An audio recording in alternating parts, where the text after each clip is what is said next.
So the conference clash continues. Today we're going to talk about food, a very thing that's very dear to my heart, and travel. And today I'm doing some traveling myself for the quality of laboratory medicine. And my co-hosts are, A melody. Hey, I'm Stephanie. and I forgot my name was A.A. Odie. So guys, two very important things: travel and food. So Stephanie, what comes to mind when you usually start to think about the food and the travel? It's an interesting category for conferences because we all know that conferences are there to feed the mind, but you gotta feed your stomach and your soul while you're there.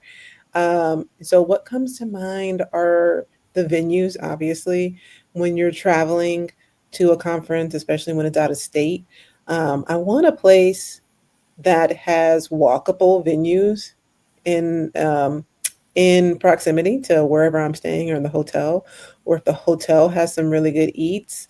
I like a place that has, some iconic things, some travel travel centric things around, like who has the best tacos, or where can I get the best pizza, or you know even if you have to do like one splurge meal, what's the chances of you being in that city or that area again? And so you want to find like what is that sweet spot, and hopefully in a walkable distance. It's always cool to be able to fly in a little bit earlier, fly out a little bit late. When we get to the travel portion, me and Melody will talk about how many flights are appropriate to get to one place. Well, they have to think about that. Like, there's perks to a regional or a local airport or a city, being in a major city. Like, there's also pros to having some unique environments that you may not visit otherwise if there wasn't a conference there. I think from the food perspective, I always think about like when I'm at the conference, like I'm there, you get there at like 8 in the morning, sometimes 7:30 in the morning, and you're there until like dinner time most of the time. And so I always try to think of places that like either they provide lunch, that's always a win for me, like, and they have a set break over lunch so that you can actually kind of decompress a little bit from sessions. That's like my favorite if I'm going to talk about like what I like at a conference. What's hard, and like I just got back from ADLM, so I can kind of give this feedback. But when you're in a city like Chicago at a big conference, Chicago has great places. If you're at a small conference like NMA, then you can walk 2 blocks and get lunch. That's really easy because there's a million food places in Chicago.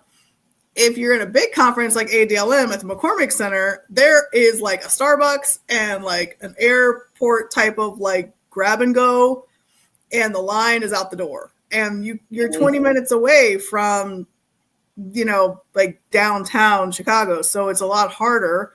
And you have to pack snacks. A colleague of mine had donuts in his bag that he was eating during sessions because they don't break for lunch. Like they do sessions over the lunch hour. And so I'm like, God, that is like not my favorite thing. Like that's a really struggle bus for me. I was like, I need some granola bars. Yeah. Bring granola bars. If you're tip is bring your snack. You're there for the speakers and the sessions, but we're really there for the food and the adventure and the travel. So bring some snacks. And our friend Teresa at the last couple meetings, she's a mom, you can tell, but yeah, she had some snacks. She was like pulling out cereal and little snack bars for me. Yeah. I think I did that for you in a session at ACP last year. I had like cereal, like little like Apple Jacks or something. Like, you got to do that kind of stuff. But also know like what keeps you going. You gave me the Apple Jacks. I ate those. Also know what keeps you going, because for me, and it's hard to find through Chicago Airport. And so if I'm traveling in Chicago, I always make sure I stop in the San Antonio airport before I leave Texas. Like I have to get Celsius. Like I'm addicted to Celsius. Anybody who knows me personally knows I drink one every morning. And typically when I get through TSA and security, I'll travel through the airport, or when I get to my destination, I'll go through the airport and purchase a few Celsiuses for just the mornings that I'll be there. But, also know yourself. Like if there's something you have to eat every day, or that's something that kind of gets you going, or if you start to get sluggish, you need, your pack of mixed nuts or whatever it is that you like, make sure you pack that stuff or find it in the airport, because it can get tight. And I agree with you, Melanie. It always is better when the conference is in a downtown area. I think 2023, me and some of my other colleagues, we went to the Lab Manager Summit, and it was in Denver, downtown, and there was just so much right around the hotel. So it is really great when the conference puts their location in the hub of a downtown. So, 'cause like I said, it makes it walkable. It makes it easy for you to leave your hotel and go out and have an adventure and kind of walk around and find stuff. So what do you guys think about when they do everything in one spot versus like you have to kind of pick your own hotel? Because there's like pros and cons to both, right? Like sometimes if I'm a speaker, I like the ability to like have the conference be attached to the hotel I'm staying in. But if I'm an attendee, like I don't always want that. Like I kind of want a break and a separation. So what are your guys' thoughts on that? Kind of feel the same way. It's kind of, as a speaker, it's nice to be at the host hotel so you can kind of break away and go through your slides and kind of think through things. Even just as an attendee, after I hit about the 8-hour marker or I hit that 2 o'clock lull, I'm like, okay, let me sneak away for a little deep nap. So I've done that before. So, but on the same hand, you are kind of right. It is kind of good to be at the cheaper hotel a little further away. Yeah. And get the break. Yeah, I agree. Like if you're a speaker, you're already worried about so many things, right? And having to find transportation, if you're so far away that you need an Uber or you got to walk a little bit, and then you're, depending on what the weather is, are you sweaty? Are you hot? Or, I'm already worried about speaking. I don't want to worry about like getting to the hotel and making sure I'm there on time. But if I'm not speaking and I'm just there to learn, obviously for everyone there, I'm going to say my PC note. I'm going to get my knowledge, and you attend your sessions, but afterwards there is a little good sneak away, and you want to be a little bit separate. So it is a little bit cheap. If you don't book your room early enough, you might not get one, right? So that's like the other thing too, is you might be forced to stay at a hotel that's outside of the main conference if you don't book early. ADLM does bus, like ASCP does not bus. Do we have other conferences that bus? I'm trying to remember. I don't think I've been to. I think if you don't end up at the main hotel at like most of the lab conferences, you have to get yourself there. Yeah, like your own. Yeah, and get yourself home. I'd say is look at the amenities too. So if you're a parent and this is your only time where you get to actually sleep or enjoy the pool, my friend Markeisha actually will look at the amenities at the hotel. So she'll have one night where she just she'll stay in, or she'll get a massage or something that she normally doesn't have that time for. That's a good idea.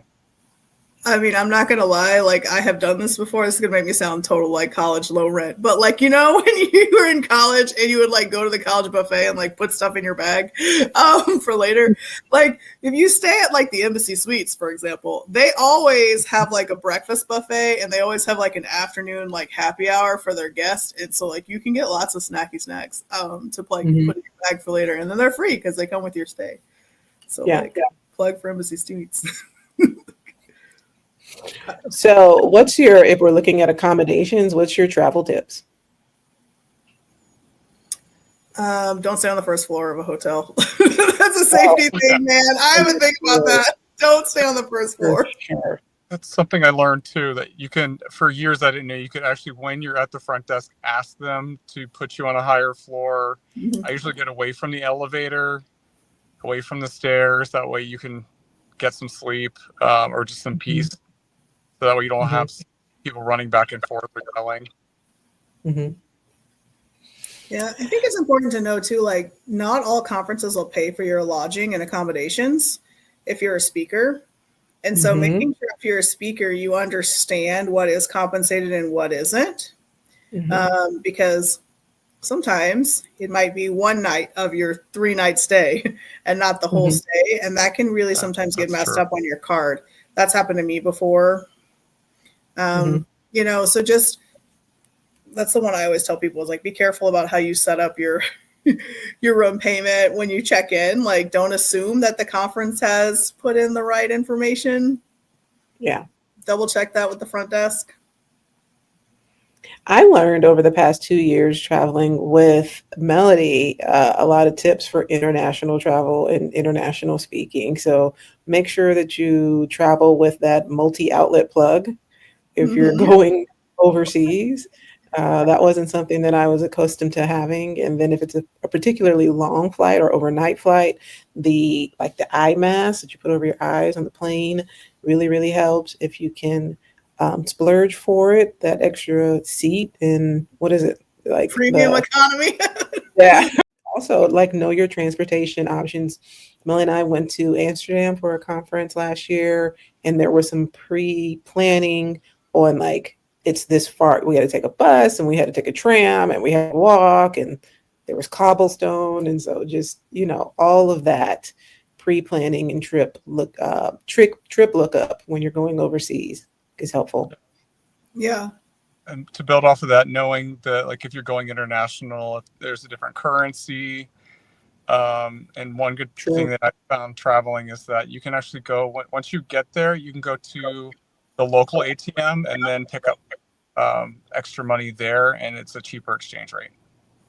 Yeah, then the airport. You brought up a good point earlier about meal reimbursement and stuff. Right. You might want to look at, like I said, your speaker contract and see if your meals are being reimbursed just like your travel. So make sure you're reading that speaker contract and understanding what's reimbursed and what's not. Is your trip and accommodations and travel from the airport, or is it just a reimbursement on your ticket, or are you getting reimbursed for your Ubers back and forth from the airport, or is there a shuttle? All of those things are important. Yeah. So if we had to pick a winner, because this is Conference Clash, for all the things we talked about today, who would be, Aaron, we'll start with you. What would be your top lab conference in terms of travel and food? I'd have to say AACP just because of the locations. And usually I stay in the actual host hotel. So it's got a great location there. The box lunch is usually pretty consistent. And travel-wise, it's usually in a big enough city to, if there's a hurricane, that did happen one time, I was actually able to have somewhere to stay and then catch a flight on a different airline and just a city over. So they usually have pretty good locations and everything. So I'd probably go with AACP. I would like to go to Microbe, ASM more, but he's kind of my go-to. Yeah, I mean, so here's my final thought. At the end of the day, I think your conference is not just about you as a speaker or about the sessions. It's also about the memories, right? And whether that be food or travel, or the people you meet, or the ideas that you bring home. We all know that everybody has something to offer, right? This is my super political answer. I know you're always like, you got to miss. I mean, I like to treat my conference travel. My conference travel, I like to treat as an investment, right? It's an investment in you. It's an investment in your career. It's an investment in your team. It's a time for you to be able to step out, explore a city, bring things home, plan ahead, get away. I will say on the tip of consistency, I will go with ASCP because it's always been in a location that has been, very convenient in terms of travel, the friendliness, the environment, the vibe, the conferences, the conference sessions, all of those things. I would say, ASCP. Not that I've gone to every conference in the world, but we are all three of us pretty well traveled. So I'll say that. Yeah, I mean, I think going through a couple, more than a few, right, in the last couple of years across the laboratory conference continuum, I do agree. I think ASCP always picks a major city. I think they're 3 for 3 when it comes to travel and food because it's always a major city. Every other year, I think it's in Chicago, but then you get kind of a fun year somewhere else. Like this year's in Atlanta or whatever. They haven't been to New Orleans. That's my only beef because I would like to go home on a conference time. But other than that, but I will say wait, you pick conferences too sometimes if it's closer to home. Yes, I do, that I can get home for a little bit. But the other thing is, I would say from the food perspective, I do think like they always make sure that we have a set time for lunch, and I really do appreciate that because I think it's very, very hard to like get a break and just remember to eat. And I don't like running around and being hungry, you know. And again, as a speaker, there's so much to worry about. Like I have fed myself off of vendor tables before, like got a cookie from Roche and something from somebody else, and like that has sustained me for the rest of a conference day. Last time, those roast chocolate, those cookies are so good. They're delicious. I know. So like I would say, yeah, I think ASCP for the win when it comes to food and picking good travel spots. Look at that. Yeah. There you go. That's our pick. But then obviously, whatever you're looking for, if you're looking for technical sessions, if you're looking for leadership sessions, if you're looking for a great location in a mix of food and friends, if you're just looking for somewhere easy to travel, you know, obviously look at where you're going to get the most bang for your buck and the most benefit for you moving forward. So that's just our thoughts, but also add what you think in the chat, you know, let us know. Maybe we can attend that conference and add them to the bracket to the list. Yeah. And if we did, you know, if there's another conference where you had like a super banging lunch, like let us know. We will check it out. I would check it out. Add that to the list then too. Yeah, that's right. All right. We'll see you next time.